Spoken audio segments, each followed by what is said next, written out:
In this video, we tackle how taxation works in Canada. There are two main points that we will discuss in this video. The first point is, how do you actually know your marginal tax rate? And the second point is, how are investments taxed here in Canada? And if you shall watch until the end of the video, I will put in a third point, which is how do you lower your net income, thereby lowering the taxes that you pay to the government, therefore keeping as much money for yourself as possible. Hello everyone, this is Ricey and welcome to my channel, The Quest for Wealth. There are two major kinds of income tax that we pay here in Canada. There's the federal income tax and the provincial or territorial income tax. Now, for simplicity, we will focus on the federal tax calculations, but the provincial or territorial system works in the very exact manner. This is the 2021 federal income tax rate in Canada that we shall base our calculations on. I like to define the taxation system, the federal at least taxation system, to be a tier system. This is the latest federal tax rates. If your income is the average income of a Canadian, which is $55,000, then your tax calculation will appear like this. The first $49,020 will fill the first tier, which is then taxed at 15%. 15% is equivalent to $7,353. But then we still have a remaining $5,980 to complete the $55,000 income. This remaining amount will go to the second tier, which is taxed at 20.5%, which is equivalent to $1,225.90. Therefore, with an income of $55,000, your total payable federal tax is $8,578.90. Your net income is $46,421 and your marginal tax rate is 20.5%. This calculation changes when your income changes as well. If, for example, your income increases to almost double, let's say $100,000. With $100,000 per annum, your first year, again, $49,020, will be taxed at 15%, thereby making $7,353 worth of taxation. The second year, which is in full the same amount, will be taxed at 20.50%. Therefore, the tax on the second year is $10,049.10. But then, we still have a remaining $1,960 to complete the $100,000 annual income. And therefore, the $1,960 is taxed at 26%, which is equivalent to 509.60 cents. Therefore, your total tax for an income of $100,000 is $17,911.70, making your net income at $82,088.30 cents. Hence, with an income of $100,000, your marginal tax rate is 26%. And note as well that this is just the federal tax calculation. You also have to add in the provincial or territorial tax.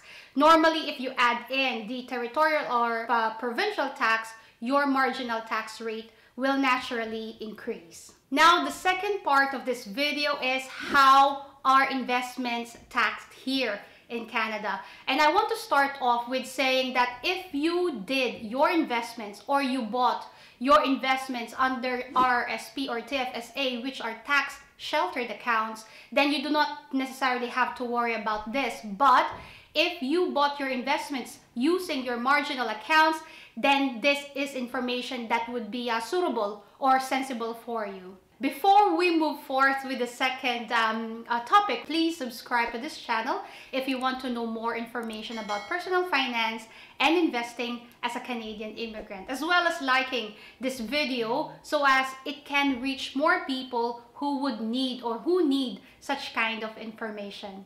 So there are three kinds of investment incomes here in Canada. The capital gains, which is the first one. The second one is the dividend income. And the third one is the interest income. Amongst these three kinds of income, capital gains is the most tax-friendly. But what exactly is capital gains? Capital gains is your earnings or your profit when you sell a certain stock. For example, you bought a stock of TD Bank for a total cost of $100, and a year after you decided to sell it for $200. Your selling minus your buying equals $100. $100 is your capital gains, and you are taxed on the capital gains only.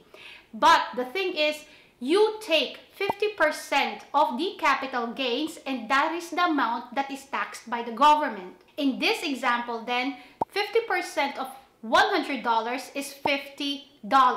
So this $50 is taken as an extra income, and this $50 is added into your annual income. And from that total annual income, you will be charged your marginal tax rate. The second kind of income stream here in Canada is what we call the dividend income. Dividends are the payments given or provided by companies to their shareholders. One thing is that dividends are already taxed. Companies have already paid taxes before they send out dividends or distributions to their shareholders. Now in Canada, we have this program called the dividend tax credit. Dividend tax credit essentially avoids double dipping on the earnings of shareholders, because remember, these dividends has already been taxed, and therefore they cannot be taxed again the moment we receive them. Now, dividend is an entirely complex and complicated topic on its own. It will need a video of its own in order to specifically go into details. Nevertheless, in general, we do have the dividend tax credit here in Canada, and dividend tax credit are only applicable to individuals and not to corporations. Third kind of income stream is what we call the interest income stream. Now, the interest income stream is the least favorable kind of income stream, because whatever are the interest we earn is taxed as a normal salary.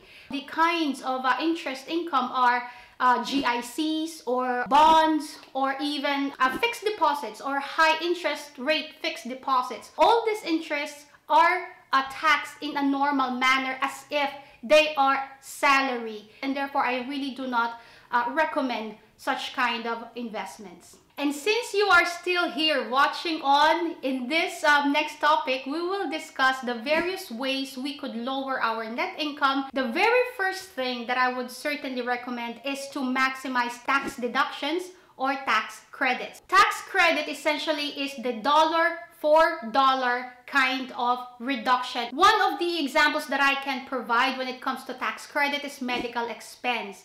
Now, there is a certain threshold that you should reach in order for you to claim your tax or your medical expense. It should be at least $2,421, or it should be 3% of your net income, whichever is less. You have to achieve this threshold. So then you take that amount, multiply 15% of that amount, and then whatever is the value is the amount of money you will get as a tax credit. Now, tax deduction, on the other hand, is a deduction of your total taxable income. A perfect example of this is RRSP. So then, if for example you earn $55,000 and you decided to contribute $5,000 on your RRSP, and therefore $50,000 is the only amount that will be taxed, therefore lowering your payable taxes to the government. Another way for you to lower your taxation is through claiming work from home tax credit. The government did implement such regulation when the pandemic hit. So then you can claim maximum of $500, or you can calculate $2 per day of working from home. The third way for you to maximize your tax deduction is really to be self-employed. The beauty of being self-employed is that you get to claim part of your expenses in using your home, such as utilities, your heating, your water, part of your mortgage, part of the house that you used to be your office. All of this can be claimed on your tax on a sensible manner. Of course, you will have to come up with a sensible number. You cannot just claim a certain number. Otherwise, they might tell you, we are going to audit you. Before you are taxed on your earnings, you can deduct all of your expenses up to the last cent, and then whatever is left, if there's anything left, and then that would be taxed. It does not have to be a big business. It can be just a side hustle. If you are an accountant, you can offer a small service to an individual or to a small business. If you are a photographer, offer your services. If you are an editor, this becomes your form of self-employment and therefore allows you to claim certain expenses. So to wrap off this video, the 3 key takeaways in this video are: 1. Salary is the highest form of taxation ever there is. The second takeaway is that investment income, most especially capital gains, is the second most tax-friendly kind of income stream. And the third one is that having your own business, even just a small side hustle, is a perfect or a beautiful kind of way for you to keep as much money for yourself as possible. Tune in on my next video as we will tackle which kinds of investment accounts and which kinds of financial assets should you buy in these different kinds of investment accounts. Let me know in the comments below which kinds of income streams do you have and how do you maximize your tax credit or your tax deductions, and I'd be happy to exchange ideas with you. Again guys, please do not forget to subscribe, like, and share this video, and I certainly hope to see you in my next video as well. Do not forget to subscribe in my email list, which is in my website. It is in the description box. I look forward to exchanging tips, tricks, and ideas with you in the comment box.